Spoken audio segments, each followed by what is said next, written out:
तो तुष्टीकरण के लिए बंटवारे के आरोपों का आज विश्लेषण करेंगे, क्योंकि पड़ताल करनी जरूरी है, क्योंकि आर पार का मतलब फैक्ट्स, फिगर्स और पड़ताल होता है। और इसीलिए आर पार इस देश का सबसे प्रतिष्ठित कार्यक्रम है, नंबर 1 कार्यक्रम है।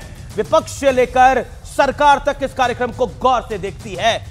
मुस्लिम आरक्षण, पीएम के आरोप क्या है? कांग्रेस SC, ST, OBC के कोटे से मुस्लिमों को आरक्षण देना चाहती है, यह प्रधानमंत्री का आरोप है। लेकिन पीएम का बड़ा दावा क्या है कि 2004 में पायलट प्रोजेक्ट के तौर पर आंध्र में जब कांग्रेस का शासन था तो SC, ST कोटे से मुसलमानों को आरक्षण देने का प्रयास हुआ था, कोशिश हुई थी। यह पीएम का बड़ा दावा है और एक फैक्ट के रूप में प्रधानमंत्री ने रखा है, यानी सत्य के रूप में रखा है 2004 के अंदर। और यह पीएम कह रहे हैं कि अगर कांग्रेस की सरकार आई 2024 के अंदर तो फिर शेड्यूल कास्ट, शेड्यूल ट्राइब और OBC के कोटे के से भी मुसलमानों को आरक्षण देना कांग्रेस पार्टी चाहती है। यह प्रधानमंत्री का आरोप है। संपत्ति का बंटवारा, यह बहुत महत्वपूर्ण है। पीएम के क्या आरोप है? कांग्रेस सबकी संपत्ति का एक्सरे करा के उसे खास लोगों में बांट देगी। इसमें महिलाओं के का सोना भी आता है, जिसका जिक्र प्रधानमंत्री कर रहे हैं, इसलिए मंगलसूत्र की बात आई। लेकिन राहुल गांधी ने क्या कहा? देश में आर्थिक सर्वे कराने के बाद जिसका जितना हक उतना उसे देंगे। यानी अब इसके कई मायने हैं, इंटरप्रिटेशन कई सारी लगाई जा सकती हैं। बढ़ता हूं मैं आगे। सीए का मुद्दा कितना महत्वपूर्ण है? सीए के मुद्दे पर चिदंबरम का वादा है कि कांग्रेस अगर सरकार में आई तो सीए कानून को रद्द कर देगी। अब अमित शाह का ऐलान है कि तुष्टीकरण के लिए सीए रद्द करना चाहती है कांग्रेस पार्टी। ऐसा कभी नहीं होगा। मतलब सीए में अगर कोई खामी है तो खामी बताएं, आप सीधा रद्द करने की बात कर रहे हैं, तो तुष्टीकरण की पॉलिटिकल बू आ रही है इससे। बढ़ता हूं मैं आगे। अब धार्मिक बंटवारा, ममता बनर्जी ने कहा रामनवमी पर वो दंगा करा के वोट लूटकर जीतना चाहते हैं। असल में क्या हुआ? 2024 में रामनवमी की शोभा यात्रा के लिए कोर्ट से इजाजत लेनी पड़ी। अब बड़े प्रश्न के ऊपर आते हैं। बड़ा प्रश्न क्या है आज का? बड़ा प्रश्न है चुनाव में विकास के मुद्दे पीछे और तुष्टीकरण वाली पॉलिसी आगे हो गई है। मेरे साथ गौरव भाटिया हैं, प्रवक्ता भारतीय जनता पार्टी के, उनका बहुत बहुत अभिनंदन है। मेरे साथ अमीक जमाई साहब हैं, प्रवक्ता समाजवादी पार्टी के। प्रोफेसर नवल किशोर हैं RJD के, उनका अभिनंदन है। तहसीन पूनावाला है, राजनीतिक विश्लेषक। शुभ्रास्त्रा हैं, जानी मानी लेखिका। आप तमाम लोगों का अभिनंदन है इस चर्चा के अंदर। मैं इस चर्चा की शुरुआत करता हूं और आपके पास आता हूं अमीक जमाई। क्या भारत की राजनीति, क्या चुनाव में विकास के मुद्दे पीछे हैं और तुष्टीकरण वाली पॉलिसी आगे हो गई है? क्योंकि कांग्रेस के घोषणा पत्र में जो एक्सरे वाली बात आई, संपत्तियों का हम एक्सरे कराएंगे, और अब बीजेपी कह रही है कि एक खास वर्ग को देने की प्लानिंग है। देखिए अमीश जी, एक बात तो बहुत साफ माननीय अखिलेश जी ने जो पूरे देश को कहा है, और आदरणीय राहुल जी ने भी उस चीज को साथ साथ में कहा है कि जैसे ही सरकार हमारी आती है, बिहार में जिस तरह से हमारी सरकार ने कास्ट सर्वे करवाया और समाज किस तरह से पिछड़ा हुआ है, समाज किस तरह से नीचे चला गया। आप बताइए कि बिहार में ब्राह्मण समाज मुस्लिम मेहतर से बदतर है, तो जाहिर सी बात है कि उसको एक स्पेशल प्रोविजन करने की जरूरत है। तो हम पूरे देश में समाजवादियों का जो एक सपना था, पिछड़े पावे 100 में 60, संसो पाने बांधी घाट, हम उसी आधार पे इस देश का एक एक्सरे कराएंगे। और जो भी समाज पिछड़ गया है, चाहे वो एसी समाज की कुछ जातियां हो, मोस्ट बैकवर्ड की कुछ जातियां हो, छत्तीस समाज का इस देश में शिक्षा में, नौकरियों में सबसे बड़ी खबर आ गई है। कांग्रेस पार्टी के वरिष्ठ नेता राशिद अल्वी की बड़ी स्टेटमेंट आई है। राशिद अल्वी ने पीएम पे पलटवार करते हुए कहा है कि डॉक्टर मनमोहन सिंह ने कहा था कि जो लास्ट लाइन में लोग हैं उनका फर्स्ट राइट है रिसोर्सेज के ऊपर, और फैक्चुअली ये बात है। और भारतीय मुसलमान लास्ट लाइन में खड़ा है, इसलिए पहला हक उसी का होता है। राशिद अल्वी ने अभी कुछ देर पहले यह बयान दिया है। इस समय की बहुत बड़ी खबर है, प्रधानमंत्री ने भी यही आरोप लगाया था।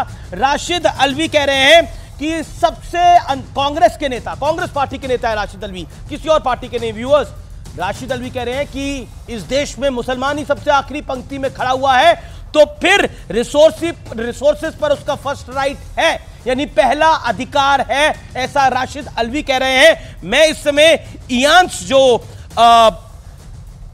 न्यूज पोर्टल है उसको कोट करके ये बात कह रहा हूं। राशिद अल्वी की बाइट हमारे पास आ गई है, मैं बाइट को प्ले कर सकता हूं। बाइट प्ले करिए। बाइट कुछ देर में आएगी हमारे पास, लेकिन ये बहुत बड़ी स्टेटमेंट है। गौरव भाटिया,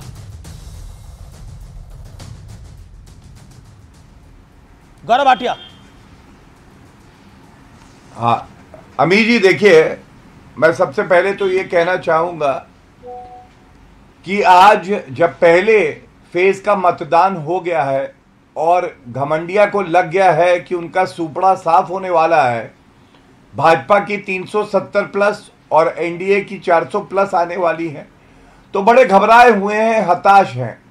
और श्री नरेंद्र मोदी जी ने जो बात कही ना अमीश जी, मैं आपको एक बात बताऊं, थोड़ी कड़वी है लेकिन बहुत दम चाहिए सच्चाई को कहने में।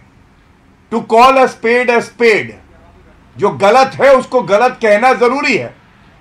सबसे पहले एक बात जान लीजिए, ये जितनी घमंडिया की तुष्टीकरण करने वाली पार्टियां हैं, जी। ये जब माइनॉरिटी कहती है ना, तो इसका मतलब है माइनॉरिटी का एम है और मुस्लिम, लेकिन सवाल और किसी माइनॉरिटी से इन्हें कोई मतलब नहीं होता है। क्या और मैं आपको उदाहरण देता हूं, बीजेपी शासन में है और आप कह रहे हैं कि हम सबका विकास, सबका विश्वास लेके चलते हैं, तो क्या एम फैक्टर से आपको दिक्कत है? तो पूरी यानी मुसलमान फैक्टर से आपको दिक्कत है? नहीं, इस प्रश्न का जवाब गौरव जी, मैं बात पूरी कर लूं। क्या मुसलमान फैक्टर से आपको दिक्कत है? हाँ, मैं आपको बताता हूं हमें किस बात से दिक्कत है, और सुनिएगा बड़े ध्यान से। प्रधानमंत्री जी ने बताया ना किस तरह से ये सर्वे कराएंगे, पहले देखेंगे संपत्ति कहां है। अगर मठ में संपत्ति है, अगर किसी मंदिर के पास है, तो वो छीन लेंगे और बांटेंगे किस में? बांटेंगे उसमें जो मनमोहन सिंह जी ने कहा था, क्योंकि वही इनकी सोच है तुष्टीकरण की, कि पहला हक मुसलमानों का है। तो क्या वो रोहिंग्या है तो क्या हुआ? अगर वो घुसपैठिया भी है तो क्या हुआ? वो मुसलमान है, इनका वोट बैंक है। और मैं आपको इनका मैनिफेस्टो दिखाता हूं, देखिए ये कांग्रेस का मैनिफेस्टो मेरे हाथ में है। अमीर जी आप मुझे बताइए, इस देश में बहुसंख्यक हिंदू हैं, 80% होने के बावजूद हम लोग ने पद निरपेक्षता चुनी। क्यों लिखा इन्होंने कांग्रेस के मैनिफेस्टो में? और मैं शब्दशाह पढ़ देता हूं, बहुसंख्यक के लिए देश में कोई जगह नहीं है। बहुसंख्यकवाद, मैं पूछना चाहता हूं, अगर बहुसंख्यकवाद के लिए जगह नहीं है, दम है एक बार राहुल गांधी में कह दे मुसलमानवाद और तुष्टीकरण के लिए कोई जगह नहीं है। ठीक है, क्या ये प्रश्न है? कर्नाटका में कांग्रेस में व्यूज ले लेता हूं। मेरे साथ तहसीन पूरा वाला है। Okay Gaurav, you made your point. Gaurav ji, you made your point. Tehseen, बहुसंख्यकवाद को लाने की आवश्यकता क्या थी? कांग्रेस का घोषणा पत्र क्या कोई लेफ्टिस्ट बना रहा है जो इस तरह की बातें डाल रहा है बीच के अंदर, और बीच मझधार में, बीच चुनाव में कांग्रेस को फंसा रहा है? ये बहुसंख्यकवाद नहीं होना चाहिए, ये कहने की क्या जरूरत है जहां पर बहुसंख्यक इस देश के अंदर 80% हिंदू है? थैंक यू अमित जी, मैं आपके शो में मुझे शिरकत करने का मौका मिला। एक तो सबसे पहले मैं भाजपा के जितने भी मेरे मित्र हैं, प्रवक्ता है, और माननीय प्रधानमंत्री की बातें सुनकर पहले दिन मैं थोड़ा सा हैरान हुआ माननीय प्रधानमंत्री जी की बातें सुनकर कि जो व्यक्ति इस बात पर कॉन्फिडेंस था उन्हें कि वो 400 सीटें पार कर रहे हैं या 425 सीटें एनडीए पार कर रही है, वो इस तरह की छोटी बातें क्यों कर रहे, मंगलसूत्र छीनेंगे, ये करेंगे, जबकि कुछ भी मैनिफेस्टो में नहीं लिखा है। मैं कोई पॉइंट आपको पढ़ूंगा नहीं, अमित जी आप बहुत वरिष्ठ है, आपने कांग्रेस का न्याय पत्र पढ़ा है, उसमें मैंने थोड़ा कॉन्ट्रीब्यूट किया है, उसमें ऐसी कोई बातें रखी नहीं। तो प्रधानमंत्री को मुझे लगता है ये शोभा नहीं देता किसी भी देश के प्रधानमंत्री को, खास करके भारत जैसे महान मुल्क के प्रधानमंत्री को, कि इस तरह की बातें करें, किसी का मंगलसूत्र छीनेंगे, वो बेच लेंगे, ये शोभा नहीं देता। दूसरी बात अमित जी, मंगलसूत्र तो तभी गए थे ना गिरवी जब ऑक्सीजन नहीं मिल रहा था, उस पर जीएसटी लग रहे थे। मंगलसूत्र लोगों के तभी चले गए थे ना। ये ऑक्सीजन की बात नहीं करना चाहते इसलिए इन सारी बातें कर रहे, लेकिन क्योंकि ये हार रहे, ये ताज की बात कर रहे, हम आज की बात कर रहे, ये पाकिस्तान की बात करेंगे, हम हिंदुस्तान की बात करेंगे। आते हैं हम मुद्दे के ऊपर। मुद्दा क्या है? राहुल गांधी का स्पीच, कांग्रेस के मैनिफेस्टो में कुछ नहीं लिखा। क्या कहा राहुल गांधी ने अपने स्पीच में? राहुल गांधी अपने स्पीच में कहां कहता है कि मैं अमीश देवगन से पैसे ले लूंगा या गौरव भाटिया से जो संपत्ति ले लूंगा या किसी मठ से लेकर मुसलमानों को दे दूंगा? इसमें गौरव भाई ने एक बात की, रोहिंग्या को दे देंगे।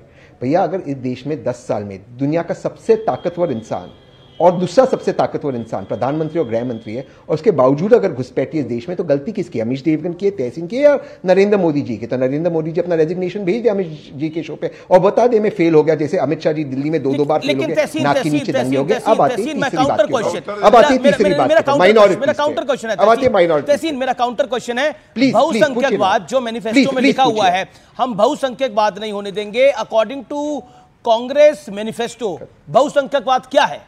बहुसंख्यक कौन